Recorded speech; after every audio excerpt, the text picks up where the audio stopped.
L'école s'adapte pour accueillir la clientèle de 4 ans. Parce que c'est pas parce qu'on prend un enfant de 4 ans et qu'on l'amène à l'école qu'on tout de suite il est prêt à apprendre à lire puis à écrire puis à compter.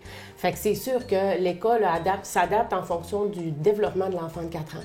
Les jeux libres, moi, tant qu'à moi, c'est un des éléments le plus importants de la maternelle 4 ans, ou qui est le plus important même pour les enfants de 4 ans en général, parce que c'est là que l'enfant a la possibilité d'exprimer ses goûts, de manifester ses préférences par rapport aux jeux qu'il va prendre. C'est dans les jeux libres aussi qu'il va être le plus engagé. C'est là où est-ce que les relations sociales vont être le plus riches. Puis c'est le moment où, surtout, où est-ce que l'enseignante va pouvoir observer les enfants et va pouvoir aller soutenir les enfants au moment où ils en ont besoin, à partir de ce qu'ils ont besoin.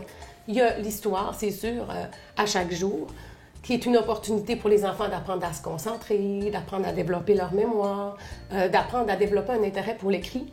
Puis si on veut que ces enfants-là soient en mesure d'écrire plus tard, il faut qu'ils soient capables, il faut qu'ils aient entendu beaucoup d'histoires, puis pour être en mesure après ça d'en raconter une. La détente, qui est un moment important. On sait qu'à 4 ans, l'enfant a besoin de se reposer. Il a besoin de tout ça pour se développer convenablement.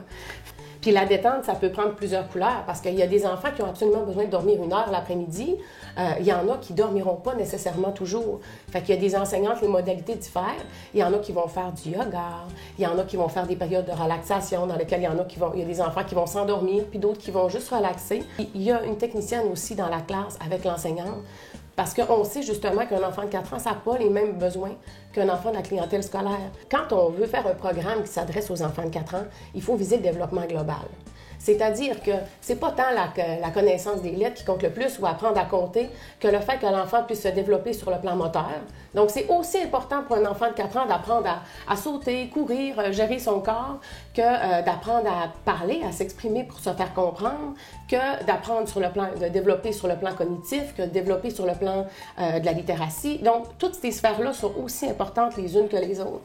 Parce que l'enfant de 4 ans doit aussi apprendre à gérer ses besoins. Quand il a faim, le manifester. Ça, c'est aussi important que les apprentissages scolaires. Ce qu'on observe après la maternelle 4 ans, c'est que ça fait, de un, les enfants aussi apprennent par le plaisir. Fait que ça fait des enfants qui développent le plaisir d'apprendre à l'école. C'est agréable. Ils font une association positive avec l'école parce que c'est agréable. L'enfant, quand il arrive au début de la maternelle 4 ans et quand il en sort, il développe une confiance en ses capacités d'apprendre, en ses capacités de se développer. Il y a un sentiment de réussite. Il y a des amis. Il est à l'aise dans l'école. Il se sent à l'aise. Quand il voit d'autres enseignantes, il les salue. Il y a des enfants qui sont arrivés qui pouvaient être très timides, qui pouvaient avoir de la difficulté à communiquer, puis qu'à la fin de l'année scolaire, il communiquait avec plus d'aisance, il se faisait bien comprendre, il avait confiance en ses moyens à l'école. Puis ce qui est important aussi pour la maternelle 4 ans, c'est qu'on est conscient que quand on parle de transition scolaire, c'est pas l'école qui peut faire ça toute seule. Le principal éducateur de l'enfant, c'est le parent.